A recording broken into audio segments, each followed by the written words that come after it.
नमस्कार लाडक्या बहिणींनो, स्वागत आहे तुमचं शासन मराठी या यूट्यूब चॅनलवर। लाडकी बहीण योजनेसंदर्भात महाराष्ट्र शासनाने KYC प्रक्रिया करणे बंधनकारक केलेले असून दरवर्षी 2 महिन्याच्या आत KYC करणे बंधनकारक असणार आहे आणि अनेक लाडक्या बहिणी KYC करताना दिसत आहेत। परंतु इथे महत्त्वाचा मुद्दा समजून घ्या, जरी तुम्ही KYC केली तरी सुद्धा अशा काही लाडक्या बहिणी आहेत त्यांचे हप्ते कायमचे बंद होऊ शकतात। तुम्ही KYC केली तरी तुमचे पैसे बंद होणार आहेत आणि नाही केली तरी सुद्धा तुमचे पैसे बंद होणार आहेत। तर अशा कोणकोणत्या महिला आहेत ज्यांचे लाडकी बहीण योजनेचे पैसे कायमस्वरूपी बंद होऊ शकतात, पाहणार आहोत सविस्तर माहिती या व्हिडिओच्या माध्यमातून।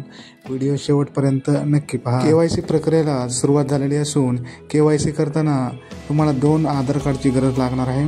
पहिलं म्हणजे महिला लाभार्थ्याचे आधार कार्ड आणि दुसरं म्हणजे तुमच्या पतीचे किंवा वडिलांचे आधार कार्ड। आणि आधार कार्डद्वारे OTP टाकल्यानंतर तुम्ही तुमची KYC पूर्ण करत आहात, परंतु तुमच्या आधार कार्डद्वारे सर्व माहिती शासनापर्यंत पोहोचत आहे।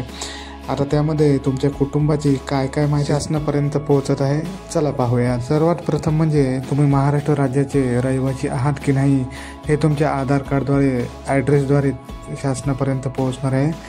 त्याच्यानंतर आधार कार्डद्वारे तुमचे जन्मतारखेनुसार तुम्ही वर्ष 21 वर्ष पूर्ण आहे किंवा 65 वर्षापेक्षा तुमचे वय जास्त तर नाही आहे ना, हे सुद्धा समजणार आहे। ज्या लाडक्या बहिणींचे वर्ष 21 वर्षाच्या आत आहे, म्हणजेच 18, 19 आणि 20 आहे, अशा लाडक्या बहिणींचे पैसे आता कायमचे बंद होणार आहेत। आणि त्यानंतर ज्या लाडक्या बहिणींचे वर्ष 65 वर्षापेक्षा जास्त आहे त्यांचे सुद्धा पैसे आता बंद होणार आहेत। पुढे आपण पाहूयात राज्यातील विवाहित, विधवा, घटस्फोटित, निराधार महिला या योजनेचा लाभ घेऊ शकतात। एका कुटुंबातील एक विवाहित महिला व एक अविवाहित महिला अशा एका कुटुंबात फक्त 2 महिला लाभ घेऊ शकतात।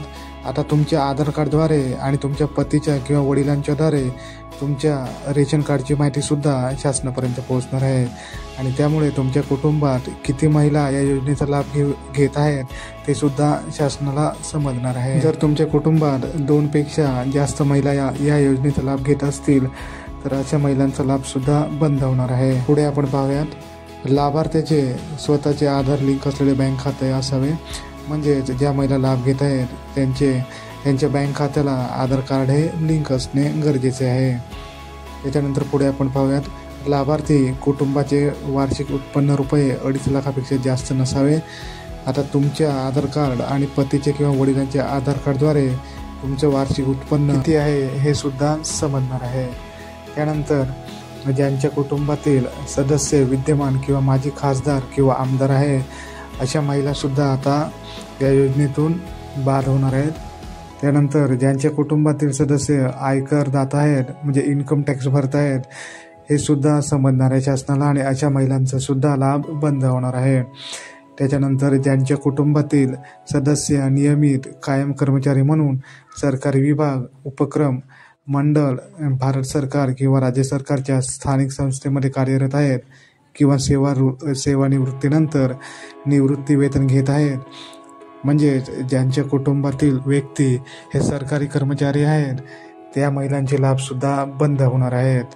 पहा लाडक्या बहिणींनो, इतकी सर्व माहिती तुमच्या आधार कार्डद्वारे आणि तुमच्या पतीच्या किंवा वडिलांच्या आधार कार्डद्वारे शासनापर्यंत पोहोचणार आहे। पुढे आपण पाहूयात सदर लाभार्थी महिला शासनाच्या इतर विभागामार्फत राबविण्यात येणाऱ्या आर्थिक योजनेद्वारे दरमहा ₹1500 किंवा त्यापेक्षा जास्त रकमेचा लाभ घेत असतील तर अशा महिलासुद्धा या योजनेतून आता बाद होणार आहेत। उदाहरणार्थ, जर तुम्ही संजय गांधी निराधार योजनेचा लाभ घेत असाल तर अशा महिलासुद्धा त्यांचे आता लाभ कायमचे बंद होणार आहेत। सर्व माहिती व्यवस्थितरित्या समजून घ्या। पुढे आपण पाहूयात ज्यांच्या कुटुंबातील सदस्य भारत सरकार किंवा राज्य सरकारच्या बोर्ड, कॉर्पोरेशन, उपक्रमाचे अध्यक्ष, उपाध्यक्ष, संचालक सदस्य आहेत तर अशा महिलांचे लाभसुद्धा KYC केल्यानंतर बंद होणार आहेत।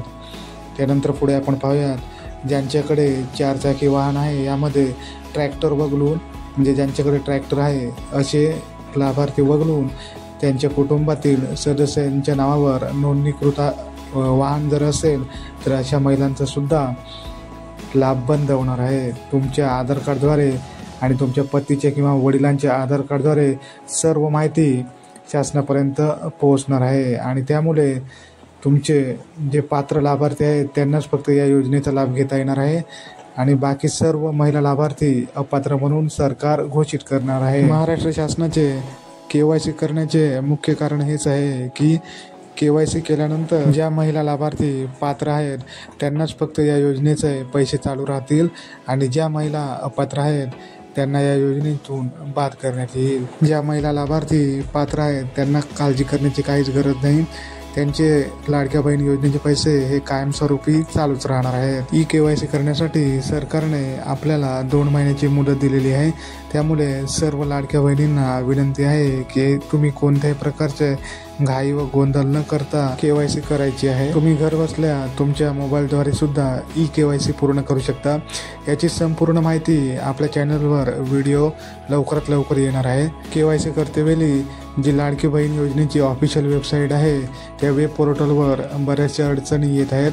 उदाहरणार्थ वेब सर्व्हर डाऊन आहे, वेबसाईट चालत नाही आहे किंवा OTP एरर येत आहे किंवा OTPच येत नाही, अशा भरपूर समस्या सध्या चालू आहेत. त्यामुळे घाई अजिबात करायची नाही आहे. 2 महिन्याची मुदत आपल्याला शासनातर्फे देण्यात आलेली आहे आणि त्याच्यानंतर सर्वात महत्त्वाचा मुद्दा तो म्हणजे ज्या महिला लाभार्थ्यांचे पती किंवा वडील नाही आहेत, म्हणजे पती किंवा वडील वारले आहेत तर त्यांनी कोणाचे आधार कार्ड द्यायचे, तर याबाबत लवकरात लवकर शासनाकडून अपडेट देण्यात येणार आहे.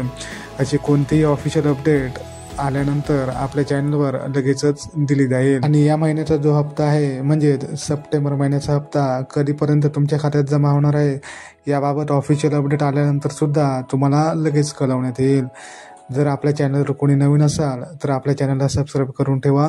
अशाच नवनवीन अपडेट तुम्हाला मिळत राहतील आणि सर्व लाडक्या बहिणींपर्यंत ही महत्त्वाची माहिती नक्की शेअर करा. भेटूयात लवकरच एका नवीन व्हिडिओमध्ये नवीन अपडेटसह. तोपर्यंत धन्यवाद.